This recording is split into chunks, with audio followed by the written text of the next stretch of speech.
Para pemirsa kanti-kanti gegalo yang dirahmati Allah Subhanahu wa Ta'ala, nyai-nyai, datu-datu, semoga kita gegalo dalam keadaan sehat. Nah, serial Manasik Haji berbahasa daerah Jambi Kaliko berisi materi itu tentang seputar ziarah dan hikmah ibadah haji. Ayolah kita nganding sesamo, kita tengok tayangan yang berikut iko.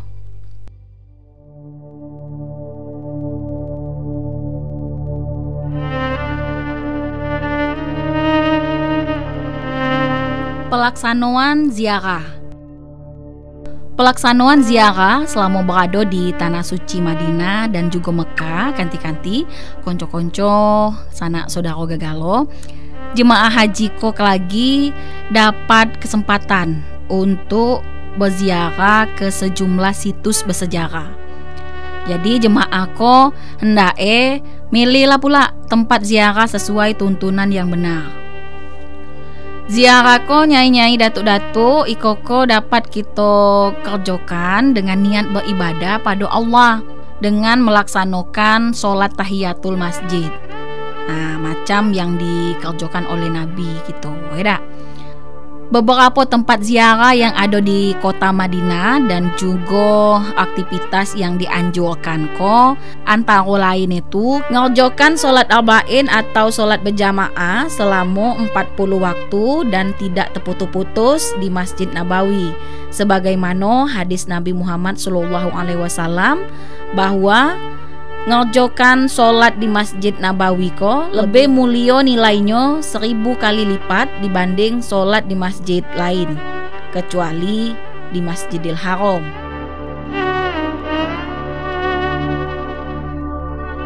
Yang kedua, perbanyak ibadah.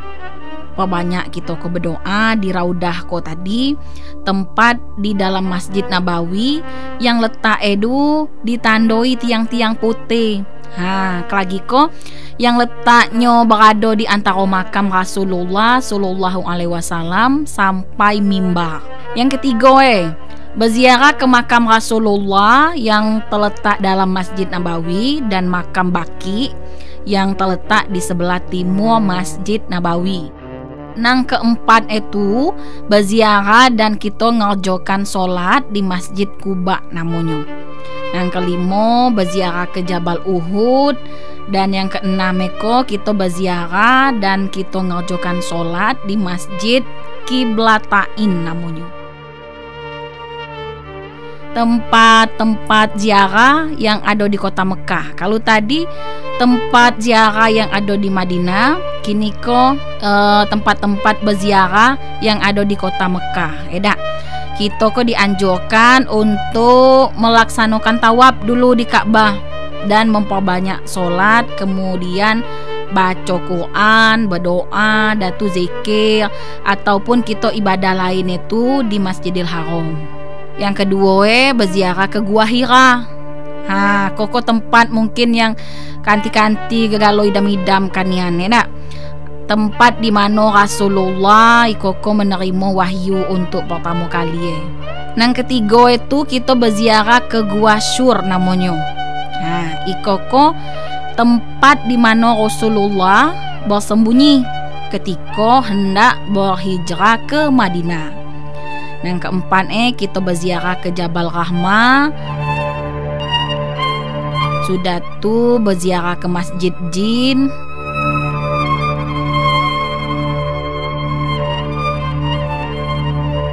Dan berziarah ke tempat mikat, antara lain itu Masjid Tanim ko tadi, Jirona dan Hudaibiyah. Itulah kanti-kanti nyai datuk seputar tempat-tempat ziarah atau tempat-tempat yang nak kita datangi, ya dak. Hikmah ibadah haji dan umroh. Kanti-kanti haji ko secara bahasa itu juga berarti al-qasdu.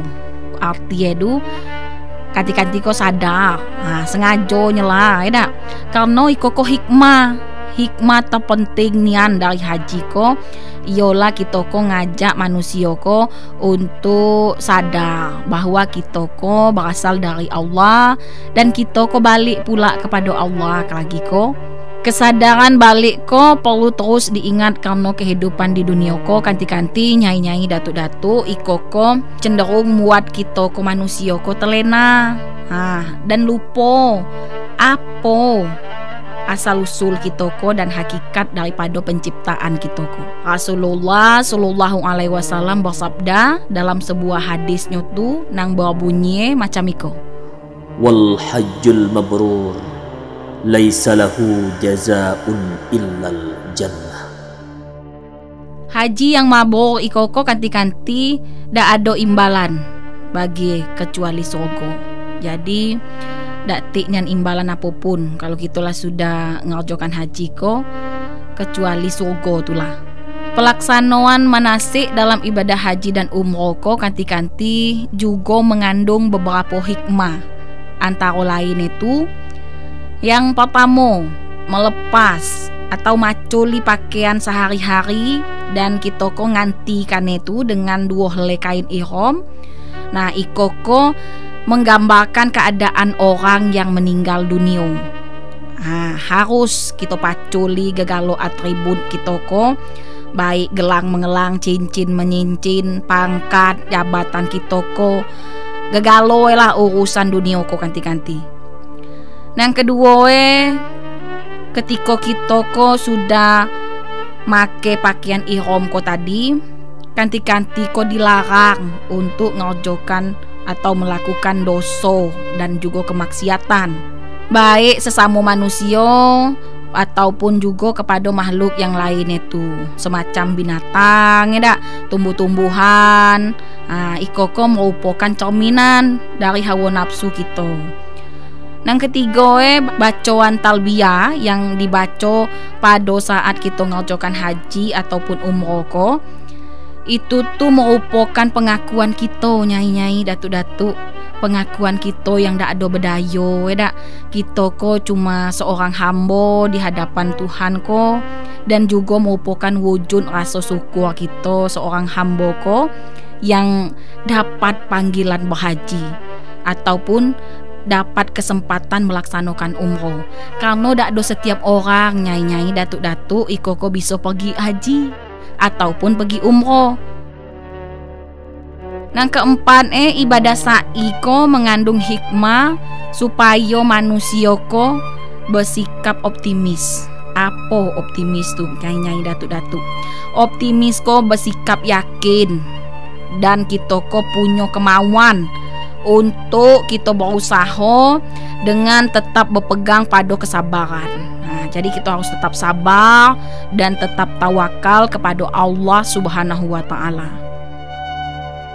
Pelaksanaan wukuf di Arafah tu kanti-kanti nyai-nyai datuk-datuk konco-konco gegalo iko ko merupakan gambaran berkumpul galo-galo seluruh manusia ko di padang mahsyar ko lagi, tanpa kita ko membedakan bahasa, suku, adat istiadat ko atau juga warna kulit yang berbeda-beda. Misalnya ko putih, ko kuning, ko hitam. Gegalo itu sama nian di hadapan Allah ko. Nang terakhir ko kanti-kanti melontar jumroh. Melontar jumroh ko mengingatkan kita jemaah haji bahwa setan ikoko akan senantiasa berusaha untuk menghalangi manusia untuk melakukan kebaikan. Karena itu manusia ko harus selalu menjalani hidup dengan mentaati perintah Allah dan juga menjauhi larangan-larangannya. Baiklah kanti-kanti, nyai-nyai, datuk-datuk, konco-konco gegalo, itulah tadi seputar ziarah dan hikmah ibadah haji. Semoga bermanfaat kanti-kanti, konco-konco, nyai, datuk, gegalonyo. Semoga kita dipanggil untuk menjalankan ibadah haji ataupun umroh. Wassalamualaikum warahmatullahi wabarakatuh.